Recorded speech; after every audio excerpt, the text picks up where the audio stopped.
بسم الله الرحمن الرحيم الحمد لله رب العالمين والصلاة والسلام على نبينا محمد وعلى آله وأصحابه وسلم تسليما مزيدا ثم أما بعد إخوة الكرام السلام عليكم ورحمة الله وبركاته. Inch'Allah, nous allons aborder quelques paroles merveilleuses que l'on a عند الإمام الحافظ ابن رجب رحمة الله عليه. Et cela par rapport à un hadith qui est long, un hadith ولكن je vais vous le résumer, qui est rapporté par l'imam Ahmed Shakir. Et donc un hadith où le prophète sallallahu alayhi wa sallam nous fait une métaphore quant au fait de comment ce que lui il a été envoyé pour les gens. Et donc il nous fait une métaphore, il nous raconte une chose comme sous forme de métaphore en nous disant voilà qu'il est arrivé en fait comme s'il était arrivé en fait à un peuple. Ce peuple-là était dans le désert, perdu, un désert dangereux, et qu'ils sont arrivés comme cela dans ce désert et qu'ils ont ils ne sont pas encore arrivés à leur destination, qu'ils ont déjà consommé toutes leurs provisions, et qu'après avoir consommé toutes leurs provisions, ils se retrouvent en fait avec leurs chameaux qu'ils sont obligés de condamner, d'immoler parce que par le fait de la faim. Et à un moment, ils se retrouvent avec plus rien, perdus dans le désert dangereux.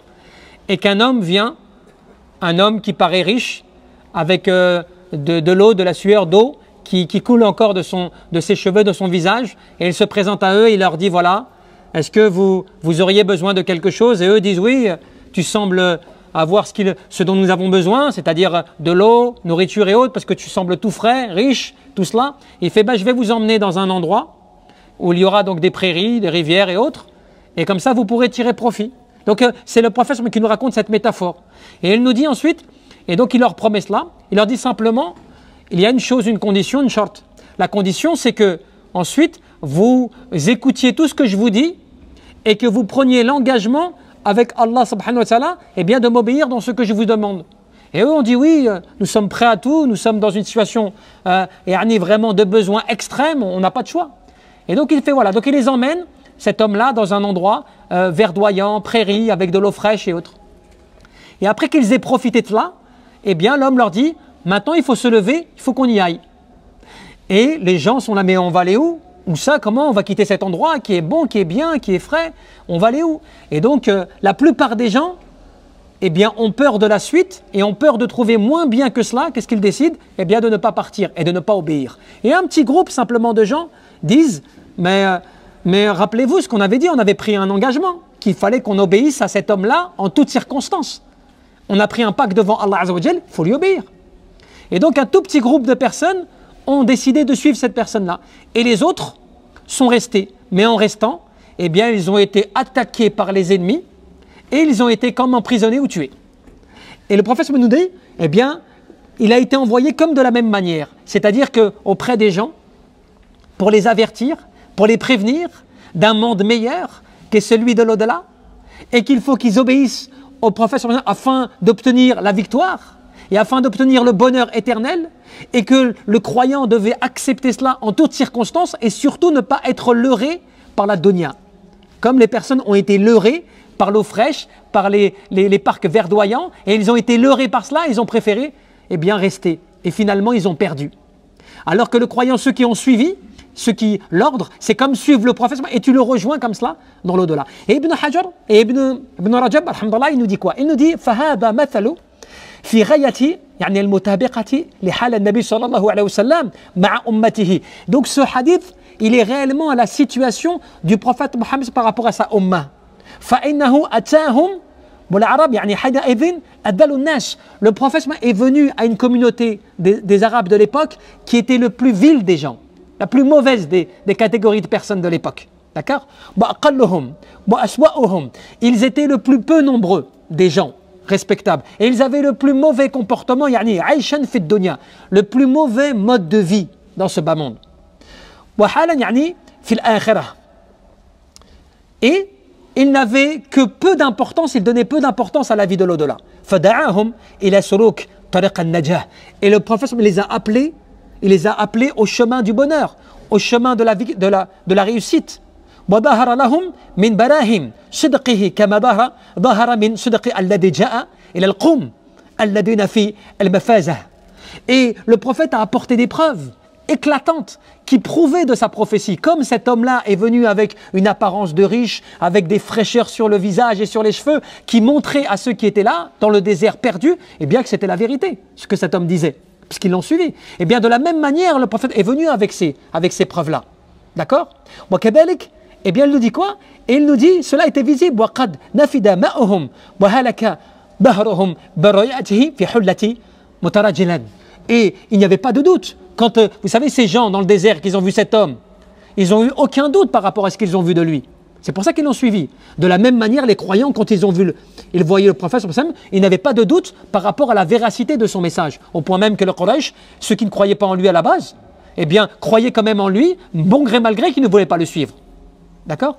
Et ensuite, il dit quoi? Il dit فَتَبَعُهُ وَوَعَدَ مَنْ تَبَعُهُ بِفَتْحِ يعني بلاد فارس وبروم. Et le prophète avait promis aux croyants que si vous m'obéissez, si vous me suivez, vous allez voir, vous allez gagner sur Rome et sur les Byzantins et vous allez acquérir toute leur richesse et ainsi de suite. D'accord? وأخذ يعني كنوزهما, vous allez tirer du profit de leur richesse et autres. وحذرهم من الاغترار بذلك والوقوف معه وأمرهم يعني بتجازي من الدنيا بالبلاغة. Et par contre, le prophète a mis en garde. Il a dit attention, vous allez avoir ceci, vous allez avoir cela, vous allez l'emporter, mais vous ne devrez pas vous faire leurrer par rapport à toutes ces choses de ce bas monde, de cette dunya. Vous devrez prendre garde à ne pas prendre plaisir et jouir de ces plaisirs en oubliant ce pourquoi, eh bien, vous devez me suivre. Et ensuite, et surtout, vous devez ne pas cesser de faire des efforts et de rechercher l'au-delà, bon gré mal gré que tout cela va venir à vous. N'est-ce pas? Et de vous préparer à cela. Parce que le prophète, il est venu comme cela, rappelez-vous. Le prophète, il est venu, les gens étaient démunis, les gens étaient égarés, ils étaient perdus, ils étaient dans des situations les pires des situations, n'est-ce pas?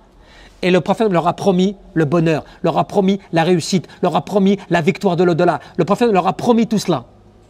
Et ceux qui l'ont suivi ont gagné. Et en même temps, il a averti, attention, ne vous faites pas avoir par rapport à cette dunya. Ne vous faites pas avoir. Ne restez pas parmi ceux qui pensent qu'il faut qu'ils profitent de ce bas monde en oubliant l'au-delà. Qu'est-ce qu'il dit? Il dit فوجدوا ما وعدهم به كله حقا فلما فتحت عليهم الدنيا كما وعدهم اشتغال أكثر الناس بجمعها وكنازها. Mais par contre, quand la dunya s'est ouverte après aux gens, que toutes les portes des richesses s'est ouvertes et que cette dunya s'est ouverte à eux, eh bien forcément ils sont tombés malheureusement dans les tentations et dans l'oubli de l'au-delà et dans le fait, à cause de quoi? Des richesses mondaines, à cause de tout cela. Et ils ont oublié l'occupation mondaine, tu sais, le fait de s'occuper par rapport à cette dunya et tout. Eh bien ils ont oublié l'au-delà. Ils ont commencé à se concurrencer par rapport à vouloir obtenir ces richesses. Et ils ont préféré profiter de ce bas monde au lieu de rechercher l'au-delà.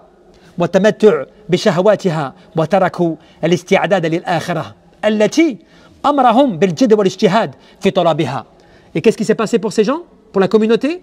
Eh bien, ils ont commencé à être négligents, à délaisser la préparation de l'au-delà, à commencer à oublier l'ordre du fait de faire des efforts et de lutter pour essayer d'obtenir l'au-delà.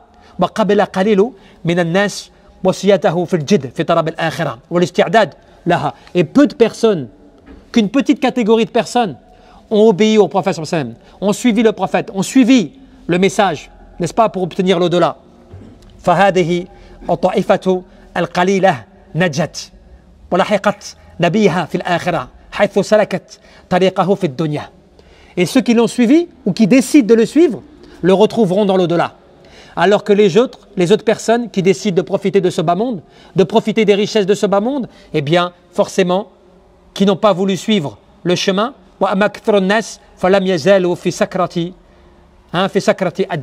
alors que la plupart des gens ont été, comme on dit, enivrés par le fait de ce bas monde. Ils sont tombés dans l'ivresse de ce bas monde.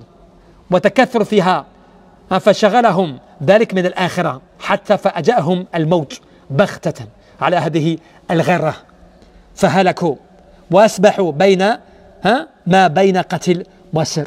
Et les gens qui sont tombés dans l'ivresse de ce bas monde, qui ont oublié l'au-delà, qui ont oublié la raison pour laquelle eh bien, le message leur était envoyé, et ce pourquoi il fallait qu'ils patientent et qu'il ne fallait pas qu'ils se fassent avoir, eh bien, ils ont été leurrés et la mort les a surpris ou les surprend alors qu'ils sont dans cet état d'ivresse. Soit ils sont capturés, soit ils sont perdus. Et cela, ibadallah, ça nous rappelle quoi? La situation dans laquelle les musulmans sont de manière générale. C'est cela qu'il faut méditer. Ces paroles, elles te rappellent à quoi? Elles te rappellent au fait que le musulman, le mu'min, tous les jours, il entend le message. C'est vrai ou pas? Toi, tu vas me dire, mais quel est le rapport? Quel est le rapport par rapport, alhamdulillah, la umma, la communauté, alhamdulillah, ils sont nombreux, mais fais un calcul par rapport à l'échelle de la planète. À l'échelle, yani, de l'être humain. 9 milliards d'êtres humains, combien de musulmans, combien de soumis à Allah subhanahu wa ta'ala? Qui le sait? Hein? 1,5 milliard, à peu près. 1 milliard. On a des anciens professeurs qui sont là, qui connaissent les calculs. 1 milliard à peu près, un peu plus d'1 milliard. Un peu plus d'1 milliard, subhanallah. Sur 9 milliards d'êtres humains, est-ce que l'on peut dire c'est la grande partie, c'est la grande... Mais non, c'est la minime majorité de l'être humain qui accepte le message. Et encore, parmi les 1 milliard, comment est l'état de musulmans par rapport à ces milliards-là? C'est pas 1 milliard de soumis, vraiment. Tu vois? Donc, on se rend compte que Khalil, c'est un petit nombre. Donc, le message, il nous concerne encore aujourd'hui. À savoir lequel? Eh bien, que le message est venu, la promesse de l'au-delà, la promesse de suivre la vérité, de ne pas se faire avoir, de ne pas être leurré dans ce bas monde. Attention de ne pas prendre plaisir, parce que la demeure finale n'est pas là. Et la plupart ne suivent pas. La plupart n'acceptent pas. Et même, parmi les croyants, la plupart, ils entendent le message. Mais c'est normal pour eux, il n'y a pas de remise en cause. Allez, c'est normal, on est musulman, khalas. Alors qu'en réalité, eh bien, la personne, elle peut être musulman, et elle aime ce bas monde. Elle préfère ce bas monde. Combien de musulmans, des fois, ils trahissent le pacte, ils trahissent la parole, ils trahissent l'engagement, ils mentent, ils volent, des choses comme cela, des choses graves qu'ils font. Mais malèche, pourquoi? Parce qu'il y a un intérêt mondain. Il y a de la richesse derrière cela. Il y a du pouvoir derrière cela. Combien de musulmans, ils ont passé outre? Subhanallah, des fois, il suffit de venir voir et écouter un petit peu ce qui se passe. Vous allez voir comment ce que les gens, des fois, musulmans, parmi les musulmans, eh ben, entre eux, des fois, dans le couple, dans la famille, c'est la trahison, c'est la tromperie, c'est le mensonge, c'est le vol, des choses comme cela. L'héritage, c'est la guerre, des choses comme cela. Mais qu'est-ce qui te pousse à cela? Qu'est-ce qui pousse qu'à un moment, tu es comme cela? C'est parce que il y a un moment, cette dunya, elle prend le dessus par rapport à ton aql, par rapport à ta raison.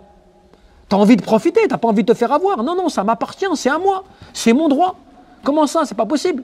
Ah non, ça c'est la deuxième épouse de mon père. Et hors de question qu'elle prenne quoi que ce soit. Tu vois, des histoires, subhanallah, tu te dis, tu vois bien. Et des fois, ça va la haine.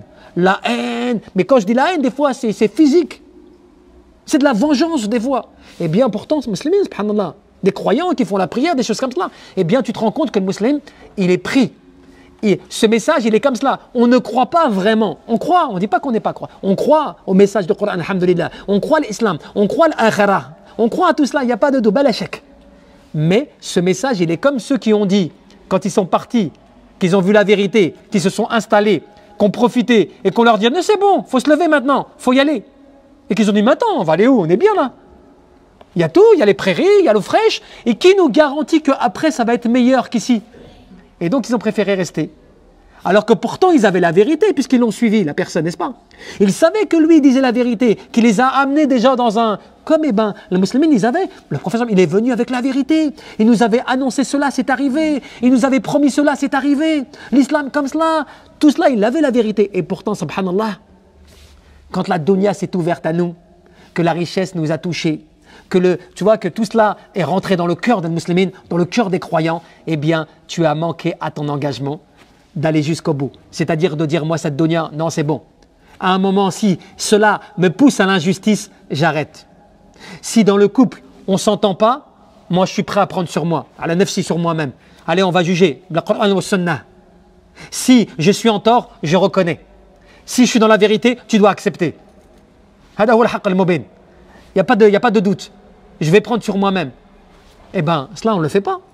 Tu vois, la richesse, l'héritage. comme cela, eh ben on va partager. Si moi, ben je suis, j'ai pas mon droit, ou je perds, mais allez, lillah subhanahu wa ta'ala, j'accepte pour Allah azza wa jal. Kulli shay biyadillah azza wa jal, toute chose est entre les mains d'Allah subhanahu wa ta'ala. C'est pas grave, tant que je respecte al-haq, tant que je respecte al-kitab wa sunnah, parce que c'est la promesse qui m'a été faite. C'est la promesse qui m'a été faite, donc je l'accepte. Eh bien, on n'est pas comme cela. La plupart d'entre eux, et Allah souvent on te dit, la plupart des gens, ou un grand nombre des gens, pour dire quoi? Ils ne croient pas, ou ils n'acceptent pas, ou ils refusent. Eh bien, on se rend compte qu'on rentre des fois dans un verset dangereux, quand Allah te dit, celui qui va se détourner du rappel d'Allah, il va vivre une vie difficile, une vie pleine de gêne. Et le rappel d'Allah, ce n'est pas le fait que tu ne crois pas simplement. Oui, je ne crois pas en Allah, je ne crois pas au Coran. Non, c'est le fait que le rappel, il est fait, on te donne des preuves, on t'apporte le haqq et tu ne l'acceptes pas. Tu dis non, moi ça. Pourquoi? Ça ne t'arrange pas. Tu préfères profiter de ce que tu as là, tu ne veux pas le partager. Ou bien il y a quelque chose, il y a un effet nefsik en toi-même, tu ne veux pas le. Tu vois? Donc tu refuses. Et c'est comme ça qu'il te disait. Regardez, Ibn Rajab, alhamdulillah, il te dit quoi? Il te dit Wa ma ahsana qawl Yahya ibn Mu'adh al-Razi. Il te dit, mais quelle est merveilleuse cette parole donc de ce grand alim, il a l'ulama salihin, qui s'appelait Yahya ibn Mu'adh al-Razi. Il te dit qu'il disait فإنه قال الدنيا خمر الشيطان من سكر منها لم يفق إلا في عسكر الموتى نادما مع الخاسرين. Et il te dit quoi? Il te dit cette parole. Le bas monde, il est le vin de Satan. Écoutez bien la métaphore. Ce bas monde, il est le vin de Satan. Celui qui s'enivre, celui donc qui devient saoul, qui s'enivre par le fait de ce bas monde, ne va dégriser, ne va se réveiller de cet état que lorsqu'il sera parmi les armées des morts. Et il se réveillera dans les remords avec les perdants. Cela veut dire quoi? Cela veut dire que quand nous, on n'accepte pas la vérité, qu'on refuse la vérité, qu'on n'accepte pas le message complet. Pourtant, subhanallah, Nash, ils étaient conscients à l'époque. Ils disaient, mais attendez, c'est le hadith du prophète qui est rapporté par le prophète, qui te dit, les gens disent, mais certains d'entre eux, mais rappelez-vous, vous aviez pris un engagement avec Allah subhanahu wa ta'ala. L'engagement de l'obéir, de lui obéir, de le suivre, quoi qu'il vous demande de faire. Et les gens n'ont pas voulu. Comme les musulmans, à un moment, quand on leur dit, mais regarde l'islam, regarde le Coran, regarde les ordres, tu dois normalement accepter, tu dois revenir, tu dois laisser, tu dois partager, tu dois ceci, tu dois patienter, tu dois libérer ton épouse. Si tu n'es plus, tu n'aimes plus, ta femme, il y a un problème avec elle. Je ne dis pas que c'est ce qu'il faut faire à la base. Mais quand à un moment, ça ne passe plus. Les familles, ça ne passe plus. Les réconciliations, ça ne marche plus. Il y a eu plusieurs tentatives. Ça n'aboutit pas. Pourquoi tu ne la libères pas? Bil khair, bil hikma, bil kalimat tayyiba, tu vois, d'une bonne manière, bil ma'rouf, comme fait le Coran. Tu libères ton épouse. Arrête de la prendre en otage. Arrête de la séquestrer dans le sens où, eh ben non, pour l'instant, je ne divorce pas. Là, tu restes comme cela. Et tu ne respectes même plus les droits. Ni tu respectes le huquq, il y a des droits entre le couple, n'est-ce pas? Il y a des droits à respecter normalement. Il ne respecte plus rien. Comme cela. Pourquoi? La vengeance. Ah, je vais lui faire souffrir, je vais lui faire payer comment dirais-je, l'ardoise, comme cela. Elle va pas me quitter comme cela facilement, tu vois? C'est un exemple, hein, mais ça peut s'appliquer à tout. Lakin, c'est un exemple, souvent malheureusement, qui est le cas. Ils viennent et ils se plaignent comme cela. Oui, ils me laissent pas, non, ils me ceci, mais subhanallah, quand on s'entend pas à un moment, que ça marche pas, que ce soit dans l'entreprise, dans la famille, dans le couple, eh bien à un moment, subhanallah, si normalement on suit le haqq, qu'est-ce qu'on fait? Eh bien on accepte, on dit bon, ça colle pas. Allah Azza wa Jalla a décidé comme cela, on patiente. Et on sépare les choses bil haqq, bil hikma, avec sagesse, bon comportement, on se libère. On respecte le Coran wa Sunna, on va pas plus loin. Comme ça, il n'y a pas de méchakel entre nous, tu vois. Mais cela, vérifiez. Khalil, c'est peu de personnes qui respectent comme cela. Peu de personnes. Parce que c'est le nefs qui joue, c'est l'ego qui joue, tu vois, c'est l'orgueil qui joue, c'est la famille qui joue, c'est tout qui joue, sauf, subhanallah, normalement la base, avec ce pourquoi le prophète il est venu, subhanallah. c'est-à-dire la hikmah, la bonne exhortation, le bon comportement, la patience, le partage. Subhanallah. Et donc, Abadallah, ce hadith et ces paroles, eh bien, ce sont des paroles qui doivent nous rappeler qu'on a pris un engagement avec l'islam. On a pris un engagement avec Allah subhanahu wa ta'ala. On a pris un engagement de patienter, de résister. Et quand il nous est dit, fais ceci, c'est de le faire dans la mesure de nos capacités. Et ne fais pas, c'est de te l'interdire, de ne pas rentrer dans cela. C'est cela le pacte que tu as pris. Même si ça t'intéresse, même si le dunya il t'attire, même si le fitan, il t'attire, eh bien tu dis non. Pourquoi? Parce que tu as pris un pacte. Et que toi tu sais que ce n'est pas dans ce bas monde que ça va se passer, ça va être dans l'au-delà. Et si tu ne fais pas cela, tu tombes dans la parole de celui qui a été enivré par le fait du vin de ce bas monde et qui se réveille dégrisé. Mais à quel moment? Quand la mort l'a pris. Et il se réveille avec des remords et avec les perdants. والله أعلم تبارك وتعالى أن يرزقنا الإخلاص في القلب والعمل والنية اللهم ربنا اسمع لما قد جاء في قاف وياسين